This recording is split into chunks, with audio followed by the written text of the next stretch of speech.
गरीब चाची के घर अमीर भतीजी लाई इफ्तारी। या अल्लाह, आज तो इस कमबख्त चूल्हे ने नाक में दम कर दिया है। ऐसा लग रहा है जैसे चूल्हा ना होकर धुएं की चिमनी हो। अपनी चाची को इस तरह से धुएं में परेशान देखकर जोया आकर कहती है, लाइए चाची माँ, आज हम आपको रोटियां बनाकर खिलाते हैं। अरे नहीं जोया, मैं बना लूंगी। मैं नहीं चाहती कि इस चूल्हे के धुएं से मेरी हूर सी भतीजी का चेहरा काला पड़े। इतने में जोया का चाचा अनवर सिर से पांव तक मिट्टी में सना हुआ घर लौट आता है। उसके हाथों में एक छोटी सी थैली थी जिससे चाशनी टपक रही थी। उफ, अरे थैली में से ये क्या टपक रहा है? अरे माफ करना बेगम, मैं तो भूल गया था। मैं जोया बिटिया के लिए उसके मनपसंद की रस भरी इमरती लाया हूँ। इमरती का नाम सुनते ही 24 साल की जोया किसी बच्चे की तरह उतावली जताते हुए बोली, क्या सचमुच चाचा जान, आप मेरी मनपसंद की इमरती लाए हैं? मेरे मुंह में तो पानी आने वाला था, मगर मैंने किसी तरह खुद को रोक लिया। हम सब साथ में इसे इफ्तार में खाएंगे। अरे नहीं बिटिया, मैं जरा सी ही इमरती लाया हूँ, तू खा ले। मुझे और तेरी चाची को मीठे से खास मोहब्बत नहीं है ना बेगम? जी बेशक। असल में इमरती खाने का मरियम और अनवर का भी बड़ा मन था, मगर दोनों अपना मन मार लेते हैं। बचपन की दुर्घटना में जोया के माता पिता स्वर्ग से धा गई, जिसके बाद से जोया के चाचा चाची ने उसे अपनी बेटी की तरह पाला पोसा। उसके प्यार में कोई कमी न हो, इसलिए दोनों ने खुद की अपनी औलाद भी नहीं की। अनवर की माली हालत कुछ ज्यादा खास अच्छी नहीं थी। बस उसके पुश्तों का छोड़ा गया सालों पुराना एक कमरे का कच्चा घर और खेती करने के लिए जमीन का एक छोटा सा हिस्सा, जिस पर थोड़ी बहुत खेती करके जैसे तैसे 2 वक्त की रोटी का गुजारा चल रहा था। या खुदा, कढ़ाई में जरा सी सब्जी है। खैर, नमक प्याज रोटी से ही इफ्तार कर लेंगे। सब्जी सोया को दे देती हूँ। मरियम 3 थाली लगा ले आती है। अरे ये क्या, चाची माँ मेरी थाली में सब्जी, आप दोनों क्या खाएंगे? तभी अनवर अपने गमों को छुपाता हुआ झूठी मुस्कुराहट से बोला, अरे सब्जी की क्या जरूरत, आज तो मैं नून तिल से रोटी ही चटकारे लेकर खाऊंगा। ये कहते हुए गरीब अनवर नमक तेल लगी रोटी काट काट कर खाने लगता है। अपनी गरीब चाचा चाची का ऐसा दुख देखकर जोया का कलेजा कचोट पड़ता है। वो रो पड़ती है। चाची माँ, चाचा जान, चलिए इन सब्जी में से खाइए। अरे इतनी थोड़ी खाऊंगी मैं। जोया के गरीब चाचा चाची को उसे जितना प्यार था उतना ही स्नेह उसे भी था। यूं ही दिन गुजरते हैं। सुनो जी, हमारी जोया अब सयानी हो गई है। हमें इसके निकाह के बारे में सोचना चाहिए। जोया, भाई और भाभी की अमानत है हम पर। मरियम, मैं तो दिन रात अल्लाह से एक ही दुआ मांगता हूँ कि मेरी भतीजी को अच्छा घर मिले। अनवर जोया के लिए रिश्ता ढूंढने लगता है, जो कि अमीर खानदान में हिना के बेटे से लग जाती है। अब शादी की तैयारी शुरू हो जाती है। अनवर, अभी तक जोया के निकाह का जोड़ा नहीं सिलाया। 2 रोज बाद उसकी रुखसती है। जानता हूँ बेगम, मगर जितना कर्ज लिया था वो खर्चा हो गया। मैंने तुमसे एक बात भी छिपाई है, मैंने अपनी जमीन बेच दी। क्या जमीन बेच दी? उसी से तो फकत अभी तक हमारी रोजी रोटी चल रही थी। अब क्या करेंगे आगे? अल्लाह मियाँ बैठा है ना रोटी देने वाला मरियम, कुछ तो कर लूंगा। लेकिन जोया हमारी इकलौती भतीजी है, उसका निकाह अच्छे से घर में हो जाए ताकि मन में कोई मलाल ना हो। जोया के गरीब चाचा चाची उसकी शादी के लिए अपनी खेती बाड़ी बेचकर उसकी विदाई करते हैं। चाचा चाची माँ, जा मेरी बच्ची, अल्लाह तुझे दोनों जहां की खुशियों और नेमतों से नवाजे। जोया अपने गरीब चाचा चाची के घर को छोड़कर अपने अमीर ससुराल में आ जाती है, जहां उसके सास ससुर नंद जेठानी से भरा पूरा परिवार मिलता है, जहां सास हिना उसका स्वागत करती है। माशाअल्लाह, कितनी खूबसूरत बीवी है हमारे मुराद की। एकदम सही फरमाया आपने अम्मी, भाई की तो किस्मत खुल गई। चलो देवरानी जी, हम तुम्हें तुम्हारा कमरा दिखाते हैं। जोया की जेठानी आलिया उसे कमरे में ले आती है, जो कि बहुत ही बड़ा और आलीशान था। वल्ला, इस कमरे से भी छोटा तो हमारे चाचा चाची माँ का घर था। यहाँ तो हर शान और शौकत है। अगले दिन जोया नहा धोकर पहली रसोई करने आती है। अस्सलाम वालेकुम अबू जान। खुश रहो बहू बेगम। अम्मी जान, खाने में क्या बनाना है? अरे बहू, तुम क्यों खाना बनाओगी? उसके लिए नौकर चाकर है ना।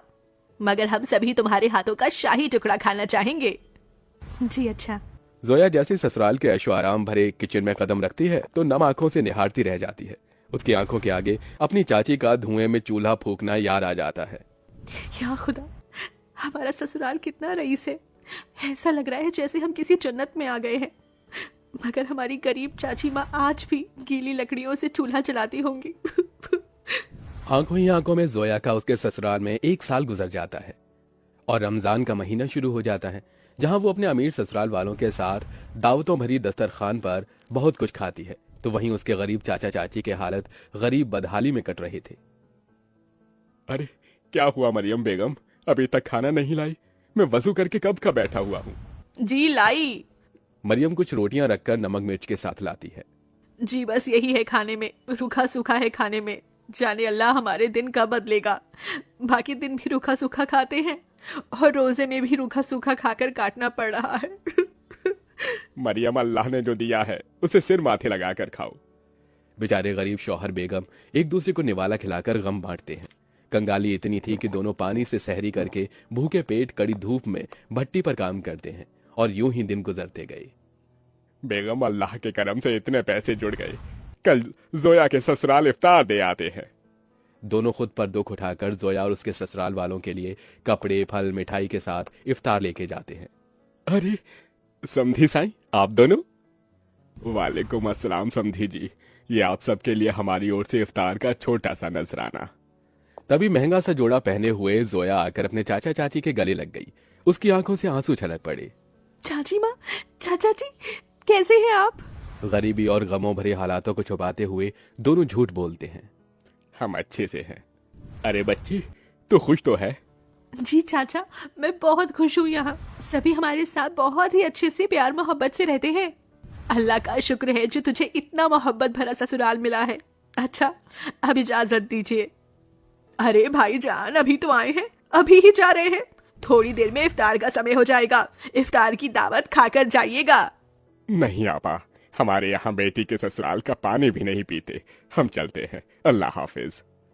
उनके जाने के बाद जोया की नंद ने कहा, अम्मी, आपने गौर फरमाया भाभी जान के चाचा चाची काफी कमजोर से लग रहे थे और कुछ परेशान भी थे। नाजिमा, लाजमी है कि वो कुछ परेशानी में है। बहू, तेरे चाचा चाची बहुत ही खुददार हैं। ऐसे तो वो हमारी मदद लेंगे नहीं। एक काम कर, तू भी उनके लिए इफ्तारी लेके जा, इन्हें अच्छा लगेगा। जोया के ससुराल वाले बहुत ही खुशियों के साथ उसके गरीब चाचा चाची के लिए इफ्तार की तैयारी में टोकरे भर फल मिठाइयाँ बहुत सी चीजें करते हैं। 2 दिन बाद जोया अपने गरीब चाचा चाची के घर पहुंचती है। किस्मत तो देखो, उस इफ्तारी की शाम उनके घर में रोटी के लिए भी जखना लगा हुआ था। तभी कुछ लोग अलमारी, कुर्सी, फ्रिज, पलंग इत्यादि अंदर लाते हैं। ये सब किसका सामान उतरकर हमारे घर आ रहा है? जोया, तू मेरी बच्ची? अस्सलाम वालेकुम चाची माँ, क्या बात है, इफ्तार का समय हो गया और आप दोनों ऐसे बैठे हैं? हम इफ्तार करने ही जा रहे थे। तो चलिए, मैं थाली लगाकर लाती हूँ। हम तीनों चाचा चाची भतीजी एक साथ इफ्तार करेंगे। जोया जैसे ही चूल्हे के पास जाकर देखती है तो सारे बर्तन खाली पड़े होते हैं। ये देखकर उसकी आंखों से आंसू गिरने लगते हैं। चाचा चाची, इस घर से मेरी रुखसती क्या हुई? आप दोनों ने मुझे इतना पराया कर दिया कि ये तक भी ना बताया कि आप दोनों किन हालातों से गुजर रहे हैं। मेरी बच्ची, इस घर में क्या तूने कम गमजादगी उठाई थी? चाचा चाची माँ, आप दोनों ने भी तो मेरे लिए कितनी कुर्बानी दी, कितनी मेहनत मशक्कत की और मुझे शहजादी जैसा पाला पोसा। अब मेरी बारी है। इसके बाद जोया खुद अपने हाथों से इफ्तार में बहुत कुछ बनाती है। इफ्तार की दावत देखकर उसके चाचा चाची पेट भरकर खाते हैं। आज एक अरसे बाद ऐसी इफ्तारी नसीब हुई है, वरना तो सालों से गरीबी में रूखे सूखे से रमजान के रोजे कट रहे थे। मैं यहाँ आप दोनों को सिर्फ इफ्तार देने नहीं आई, बल्कि ईद पर आपको मेरे यहाँ आना है और ये अम्मी अब्बू का हुक्म है। हम आएंगे बिटिया, जरूर आएंगे। जोया के गरीब चाचा चाची ईद के दिन उसके घर आते हैं, जहां उनका खूब स्वागत होता है और सभी साथ मिलजुल कर ईद मनाते हैं।